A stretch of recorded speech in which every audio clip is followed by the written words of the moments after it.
Hey everybody, welcome back to another video. Today we're going to be talking about planning your road trip for getting to your assignment.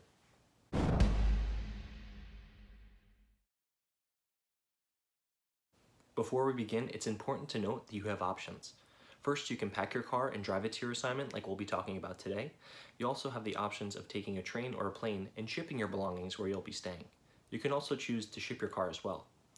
If you choose to go to your assignment without your car, you can rent a car, use a ride-sharing service like Uber or Lyft, or take public transit when you've arrived.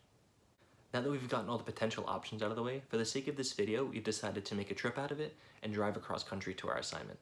So what's our next step? There's a lot of road to cover, and how do we decide which route to take? To answer these questions, it's most important to account for your timeline. When you're setting out, when you need to arrive by, this will dictate your plans more than any other factor. Just recently, I had about 3 days to drive 41 hours, and as you can probably gather, this time crunch drastically decreased my flexibility when making plans. The next thing you need to consider are the cities that you want to see. When I'm making my plans, I start with my original location, decide how long I want to travel in a day, whether that be 6, 8, 10 hours, and then I'll use Google Maps to see if any of those cities that I've said that I want to see are in that driving distance. Some people think I might be crazy, but I really value flexibility, so I won't book any hotels ahead of time unless I'm traveling with someone who likes concrete plans.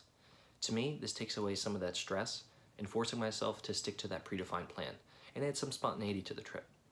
If you really like a city and you have time to explore, you shouldn't feel trapped by your plans or your hotel reservations. Here's just a quick glimpse of the process that I would take for using Google Maps in planning my trip. I would start with my location, using the map and searching around for cities that might interest me to visit, and basically putting them into the directions to see how long it would take me to get there.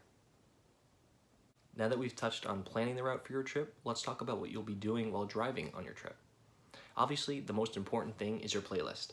Make sure you download some of your favorite songs and some road trip classics, because there's going to be some radio stations out there that are really bad. And not everywhere is going to have good enough service to stream, so downloading a playlist or two is a solid choice.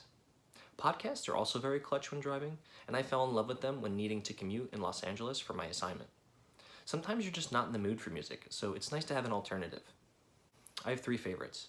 The first is How I Built This by NPR, which talks about the stories of entrepreneurs and how they made it.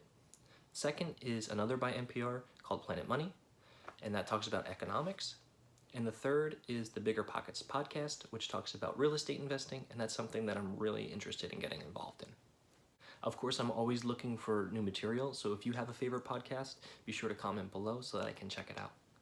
And in addition to podcasts, audiobooks are also a nice option. If you find your book on YouTube, you can throw it on. Otherwise, Audible also has a bunch of material, and I believe when you sign up, you get your first 2 books for free, so it might be worth it to try it out. Next, I wanted to mention snacks, and it might go without saying, but make sure you have some of your favorite treats in the car, something that can hold you over to the next stop. And when you do stop places, be sure to open up Yelp to experience the best that city has to offer. And you also might want to spark a conversation on social media and ask for recommendations there as well. To wrap up this video, I wanted to talk about safety. Before you leave for your trip, bring your car in for a servicing and an oil change to make sure that there's nothing at the mechanic's seat that might leave you stranded in the middle of nowhere. I also like to go in again once I've arrived, just to make sure that nothing's happened along the way as well. And speaking of being stranded somewhere, do your best to fill up your gas tank when it reaches about halfway, because there's going to be stretches of road where there isn't a gas station or a rest stop for quite a ways. When you go exploring and have stuff in your back seat, use a blanket to cover your belongings and keep them out of sight. It's best not to entice people to break your windows and making a quick buck at your expense. And the last thing that I'll leave you with is to be alert, both on the road and exploring new places. As much as possible, stick with a buddy and keep your head up and aware of your surroundings. Make safety your #1 priority. I hope you found this information helpful. If so, please like this video. If you have any questions, be sure to leave a comment or reach out to me on social media.